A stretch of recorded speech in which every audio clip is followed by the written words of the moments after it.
इस छोटी लड़की के खिलौने के घर में एक अजीब खिलौना सिर था जो दिखने में बहुत डरावना था। लड़की को पूरा यकीन था कि उसने वो खिलौना सिर वहां नहीं रखा था। फिर उसने डरते हुए देखा कि खिलौने के घर के मालिक जो छोटे छोटे पुतले थे अब घबराकर बैठे हुए थे। उनका बेटा डर से सोफे पर छिप गया था जैसे कि उसने कोई डरावनी चीज देख ली हो। जब लड़की ने नीचे कुत्ते को देखा तो पाया कि वो भी डर गया था और अलर्ट होकर लिविंग रूम की ओर देख रहा था। वो अजीब सिर अब फर्श पर आ चुका था। लड़की ने उत्सुकता से सिर पर लगे खून को छुआ तो वो बिल्कुल असली था, जो उसे बहुत अजीब लगा। तभी उसकी माँ की आवाज गूंजी कि उसे जाना होगा। लड़की ने जाते जाते खिलौने को चेतावनी दी कि वो अपनी जगह पर रहे और अपने आप न हिले। फिर वो कमरे से बाहर चली गई। खाना खाने के बाद लड़की दौड़कर ऊपर गई। वो देखना चाहती थी कि कहीं खिलौने फिर से तो नहीं हिले, लेकिन जब उसने खिलौने का घर खोला तो वो डर गई क्योंकि खिलौने फिर से हिल गए थे। मालिक जो पहले बिस्तर पर थे अब सीढ़ियों पर खड़े थे और डर से सोफे पर रखे अजीब सिर को देख रहे थे। जैसे ही लड़की ने नजर घुमाई उसका कुत्ता अजीब तरह से दरवाजे की ओर चला गया। डरा हुआ बेटा रसोई घर में आ गया था और डरते हुए उस अजीब सिर की ओर देख रहा था। लेकिन जब लड़की ने फिर से लिविंग रूम की ओर देखा तो मालिक और अजीब सिर दोनों गायब हो चुके थे। इससे लड़की और भी ज्यादा घबरा गई। उसने जल्दी से खिलौने के घर में चारों ओर देखा और पाया कि वो अजीब सिर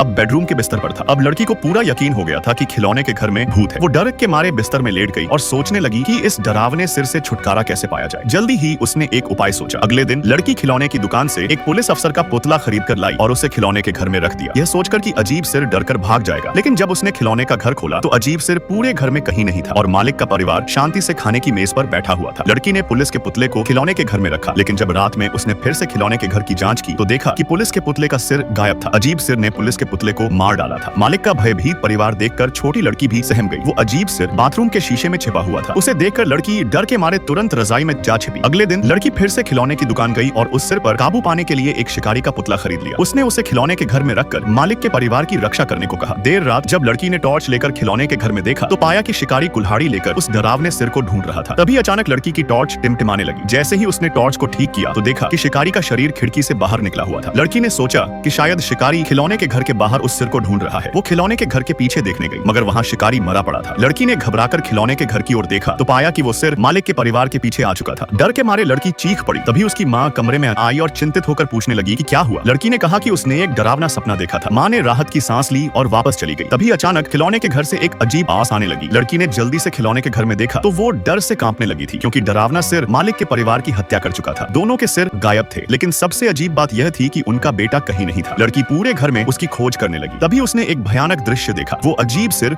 उनके बेटे के शरीर पर लगा हुआ था। लड़की ने गुस्से में उस सिर को खिलौने के घर से बाहर निकाला और डर के मारे बिस्तर में छिप गई। उसने सोचा कि सिर को बाहर फेंकना ज्यादा सुरक्षित होगा। उसने टॉर्च लेकर घर में सिर की तलाश की और अंत में बिस्तर के नीचे उसे ढूंढ निकाला, लेकिन सिर अचानक 10 गुना बड़ा हो गया था। लड़की को अपनी आंखों पर यकीन नहीं हो रहा था। नकली सिर असली में बदल चुका था। वो और भी ज्यादा डरने लगी। उसने तुरंत सिर को उठाकर वापस खिलौने के घर में रख दिया और अगले दिन अपने माता पिता से कहकर खिलौने का घर किसी और को दे दिया था।